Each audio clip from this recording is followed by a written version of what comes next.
Hello. Seeing retroduction and logic and thinking a couple steps ahead, a lot of things can be predicted with great accuracy.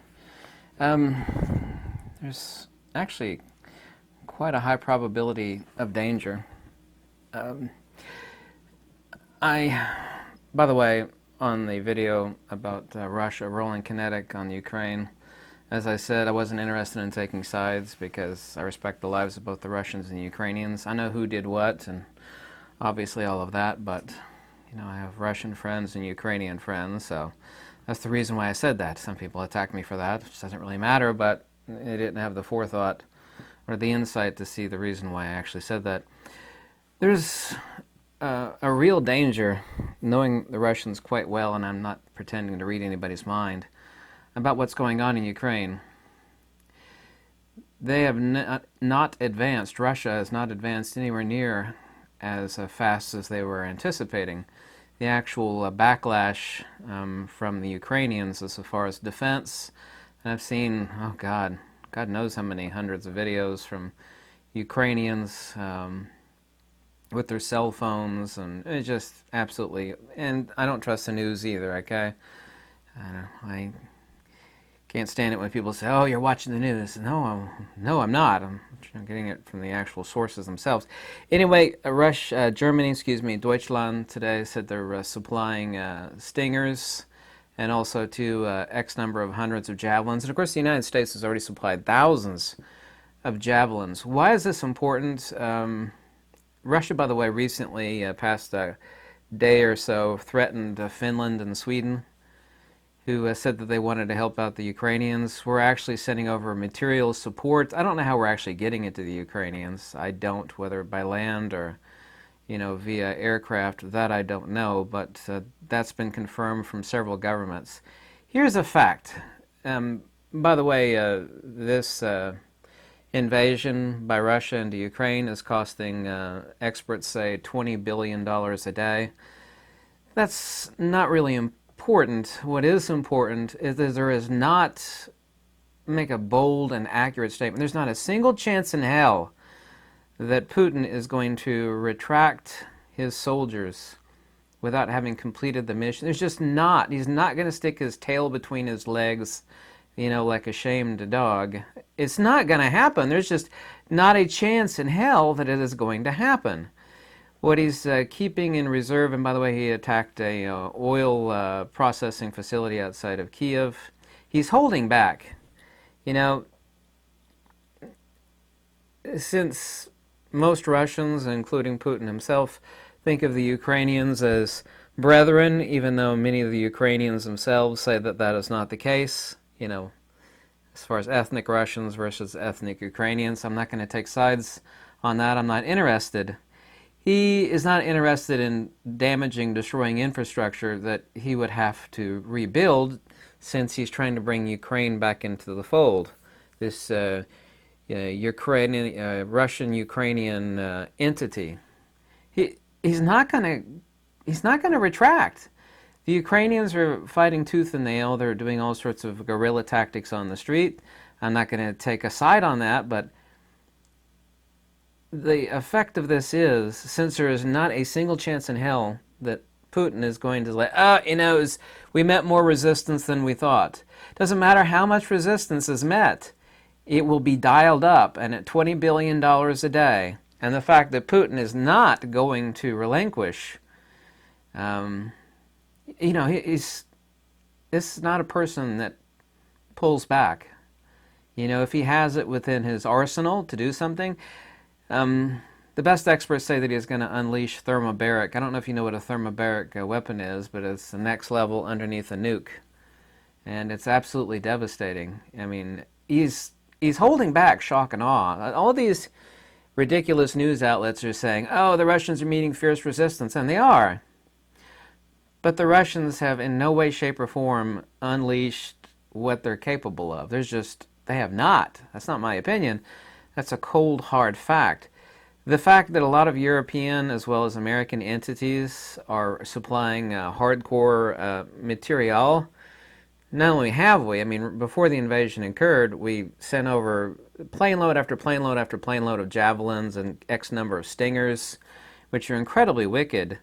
We are continuing to do that, and also too, $650 million, I believe, from the United States alone, not to mention the javelins and all the stuff that Germany, who else is sending? France is sending stuff, Germany is sending, the Chancellor of Germany overrode um, his his version of, the people right underneath him. I don't know what the German word for it is, but they're sending over a lot of material.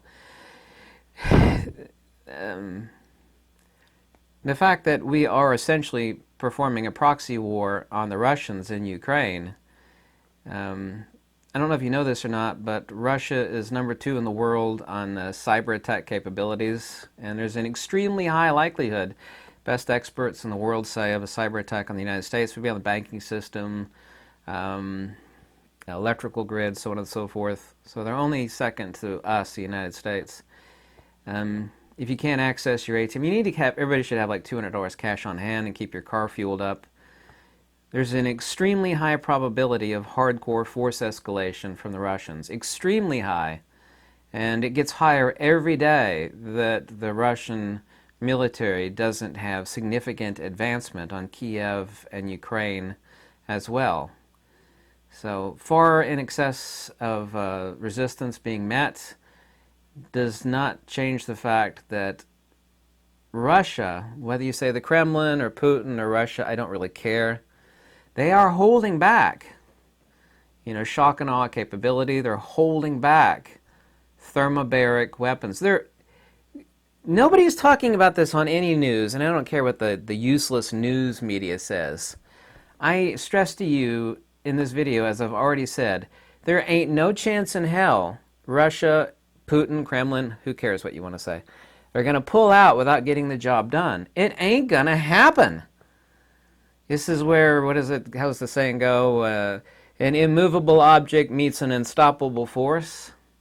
The more resistance, and I'm not telling the Ukrainians, nor would I, nor is it my business, telling them to stop resisting with all their force, which they are doing, and far above what anybody expected, including the Russians apparently. But this means that they're going to unleash, their own version of shock and awe, and they are very, very, very much so capable of doing same. They are not going to go back. This is not going to be Russia's Vietnam. Actually, Russia's Vietnam was technically Afghanistan, but that's because we performed a proxy war in Afghanistan, the United States did, there's a movie made about this fact. It's actually the true story about how the United States defeated the Soviet Union. It's called Charlie Wilson's War. It stars Tom Hanks. It's actually a really good movie. I mean, obviously there's some flowery bits in there, but the movie is based upon the book and the true story of a congressman, Charlie Wilson. No.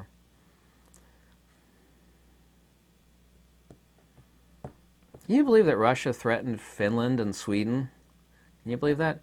Anyway, there's an extremely high danger that Russia is going to retaliate via cyber attack in the United States, and probably to Germany, because just like less than 24 hours ago, Germany agreed to send over a lot of really heavy military goodies to the Ukrainians.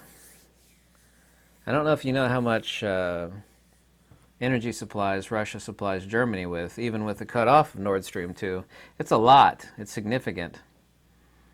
And the United States, ipso facto, 100% is performing a proxy war against Russia right now on the field of Ukraine. Not only with what we've given them before the invasion started, but a whole bunch more. It's not like hearsay or speculation. That's confirmed. I'm telling you, no one's talking about this, but Putin, Kremlin, Russia, whatever you want to call it, is not going to back down. They are not going to, it's too much resistance, we're gonna turn around and go back. That's not going to happen. I don't care what you think about that. That's not my, feeling. It's not like I want it or don't want it. I'm stating a fact. They are not going to back down. They will escalate it as much as it needs to be escalated. They have not brought the full weight of power and force that they have, which is very, very, very significant. It's a lot. Actually, Putin himself, in Russian, said he would drop the father of all. And we're referring not to nuke, we're referring to a thermobaric, which is really, really a disgusting device. It's absolutely horrific in what it's capable of. So, I've seen news media. This is the last thing I'll say. Just keep saying, "Oh, the Russians have not advanced anywhere near as far as they wanted to. The Ukrainians are putting up a really, really good resistance," and all of that is true. But that has deluded people into thinking, "Whoa, there's a chance that, Russia's going to back down," and they are not. It's not going to happen.